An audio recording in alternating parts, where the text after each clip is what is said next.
মধ্যপ্রাচ্যের যুদ্ধের কারণে তেলের একটা সংকট তৈরি হয়েছিল। সব জায়গায় তেলের দাম বেড়ে গিয়েছে, অনেক জায়গায় তেলের সংকট হয়েছে। আমাদের কিন্তু আশেপাশে সব দেশের তুলনায় বাংলাদেশের তেলের দাম যথেষ্ট নিয়ন্ত্রণে ছিল, দাম বাড়ানো হয়নি এবং ভোক্তা পর্যায়ে যেন তেলের সরবরাহ মজুদ থাকে সেটি নিশ্চিত করা হয়েছে। এবং তার মূল উদ্দেশ্য ছিল আমাদের খেটে খাওয়া মানুষরা যেন স্বস্তিতে থাকে।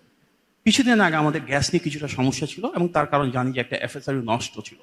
অবশ্যই বাংলাদেশে একটা বড় সমস্যা বর্তমানে জ্বালানির ক্ষেত্রে, কিন্তু 16 বছরে যে সমস্যা বাস্তবিকভাবে 5 বা 6 মাসে সে সমস্যা শতভাগ সমাধান করা সম্ভব হয় না। তবে এতটুকু নিশ্চিত করতে পারি, মাননীয় প্রধানমন্ত্রীর নির্দেশনায় আমাদের সংশ্লিষ্ট যারা কর্মকর্তা রয়েছেন এবং সরকারের অংশীজনরা রয়েছেন সবাই মিলে সেই সিদ্ধান্ত নিচ্ছেন যেখানে বিদেশি বিনিয়োগ আসবে। আমরা আমাদের ইন্টারনাল যে ডোমেস্টিক রিসোর্স রয়েছে সেগুলো এক্সপ্লোর করার চেষ্টা করছি এবং ইনশাল্লাহ মধ্যমেয়াদে বাস্তবসম্মত জ্বালানি সংকটের সমস্যার সমাধান হবে ইনশাল্লাহ। বর্তমানে রাষ্ট্র পরিচালনায় দীর্ঘদিন পর একটা গণতান্ত্রিক সরকার রয়েছে যেটা সত্যি জনগণের ভোটে নির্বাচিত। নিরঙ্কুশ এই বিজয়ের পেছনে সকল শ্রেণী পেশার মানুষের অবদান রয়েছে, কারণ প্রতিটি শ্রেণী এবং পেশার মানুষের ভোটেই তো এই সরকার নির্বাচিত হয়ে রাষ্ট্র পরিচালনা এসেছে। সুতরাং দায়বদ্ধতার দিক থেকে, দায়িত্বশীলতার দিক থেকে আমরা অবশ্যই নিশ্চিত করব অন্তর্ভুক্তিমূলক সেই উন্নয়ন যেখানে সমাজের প্রতিটি শ্রেণীর এবং পেশার মানুষের ভাগ্যের পরিবর্তন হয়, সমস্যার সমাধান হয় এবং ওনারা যেন সামাজিকভাবে, রাজনৈতিকভাবে, অর্থনৈতিকভাবে, পারিবারিকভাবে আরও বেশি ক্ষমতায়িত হন। এবং সেটি শুধুমাত্র নির্বাচনের কারণে বলছি না। রাষ্ট্র পরিচালনায় যে দল বিএনপি, সেই বিএনপির আদর্শটা কি? আমাদের শহীদ প্রেসিডেন্ট জিয়াউর রহমানের হাতে গড়া এই দলটির আদর্শ বাংলাদেশি জাতীয়তাবাদ। বাংলাদেশি জাতীয়তাবাদের অর্থ আমাদের ধর্ম, বর্ণ, রাজনীতি, অবস্থান, আদর্শ, দল, মত, পথ যা কিছু হোক না কেন, আমাদের সেই ভিন্নতাকে ধারণ করেই কিন্তু আমরা পাহাড়ে থাকি আর সমতলে থাকি।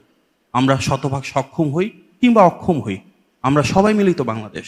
এবং এই বাংলাদেশের প্রতিটি মানুষের সমান অধিকার থাকবে, সমান স্বাধীনতা থাকবে এবং প্রত্যেকেই রাষ্ট্রের চোখে, সরকারের চোখে সমান উন্নয়নের অংশীদারিত্ব পাবে। বিএনপি সে রাজনীতিকে ধারণ করেই শহীদ প্রেসিডেন্ট জিয়াউর রহমান যেমন করেছিলেন রাষ্ট্রপতি হিসেবে, দেশনেত্রী বেগম খালেদা জিয়া যেমন বাংলাদেশকে গড়েছিলেন প্রধানমন্ত্রী হিসেবে, বর্তমানে জনগণের ভোটে নির্বাচিত মাননীয় প্রধানমন্ত্রী জনাব তারেক রহমান দেশটাকে নতুনভাবে গড়ে তুলতে চাইছেন। আমরা 16 বছরের যে ফ্যাসিবাদ ছিল অনেকটা ধ্বংসস্তূপ, যেখানে ভেঙে পড়া রাষ্ট্র কাঠামোটাকে নতুনভাবে মেরামত করতে চাইছি। আমাদের যে নির্বাচনী ইশতেহার ছিল, নির্বাচনী পথযাত্রায় সেখানে যে প্রতিশ্রুতি, তা প্রত্যেকটাই কিন্তু অন্তর্ভুক্তিমূলক। আমাদের নির্বাচনে বিজয়ী হওয়ার পর সর্বপ্রথম যে ক্যাবিনেট মিটিংটা হয়েছিল সেখানেই কিন্তু আমাদের কৃষকদের জন্য 10,000 টাকা পর্যন্ত ঋণ এবং সুদ মওকুফ করা হয়েছিল, যেটা আমাদের নির্বাচনী প্রতিশ্রুতিতে ছিল। আমরা বিশ্বাস করি বাংলাদেশকে যদি সামনের দিকে এগিয়ে নিয়ে যেতে হয় তাহলে আমাদের দল মত পথের ঊর্ধ্বে উঠে নিশ্চিত করতে হবে যে যেখানেই থাকুক না কেন রাষ্ট্রের দিক থেকে যেন সমান সুযোগ দেওয়া হয়। যার কারণে বর্তমান বাংলাদেশে সবচেয়ে ইম্পর্টেন্ট যে দুইটা ডেমোগ্রাফি রয়েছে, নারী এবং তারুণ্য, তাদের আকাঙ্ক্ষাকে ধারণ করেই সরকার বহুমুখী কার্যক্রম হাতে নিয়েছে। সরকার নির্বাচিত হয়ে আসার পর বেশ কিছু চ্যালেঞ্জ ছিল। আমরা দেখেছি যে সবসময় রোজার সময় দ্রব্যমূল্যের দাম বেড়ে যায় এবং এই প্রথমবারের মতন কিন্তু নির্বাচিত হয়ে আসার পরে সমাজের একদম প্রান্তিক পর্যায়ের মানুষের কথা চিন্তা করে দ্রব্যমূল্য নিয়ন্ত্রণে রাখা হয়েছিল। আমরা দেখতাম প্রত্যেকটা ঈদের সময় শ্রমিকদের অসন্তোষ হয়, অনেক সময় তারা তাদের প্রাপ্য বেতন, বোনাস, বকেয়াটা পান না। সরকারের একটা সমন্বিত উদ্যোগের মাধ্যমে কিন্তু আমরা দেখেছি ঈদুল ফিতর এবং ঈদুল আজহা দুই ক্ষেত্রেই আমাদের শ্রমিকরা তাদের প্রাপ্য যে অর্থনৈতিক সুযোগ সুবিধাগুলো রয়েছে সেগুলো সরকারের তত্ত্বাবধানে এবং শ্রমিক, মালিক এবং সকল প্রতিষ্ঠান এক হয়ে নিশ্চিত করেছে। সরকারের প্রথম যে বাজেট রয়েছে সেখানে কিন্তু আমাদের তৃণমূলের মানুষের ক্ষমতায়নকে প্রাধান্য দেওয়া হয়েছে। স্বয়ং মাননীয় প্রধানমন্ত্রীর নিজ উদ্যোগে 60টির বেশি প্রোডাক্টে, যেগুলো সকল মানুষের ব্যবহারে নিত্য প্রয়োজনীয় পণ্য, চাল, ডাল, চিনি, তেল, আটা থেকে শুরু করে প্রত্যেকটার ট্যাক্স এবং ভ্যাটের পরিমাণ কমানো হয়েছে।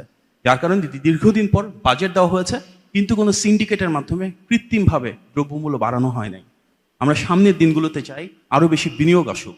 এ কারণেই আমাদের বাজেটটা ছিল অনেক বেশি প্রো বিজনেস, প্রো ইনভেস্টমেন্ট, এবং আমরা চাই কর্মসংস্থান সৃষ্টি হোক পাবলিক সেক্টরে, প্রাইভেট সেক্টরে, ওভারসিজ এমপ্লয়মেন্টের ক্ষেত্রে।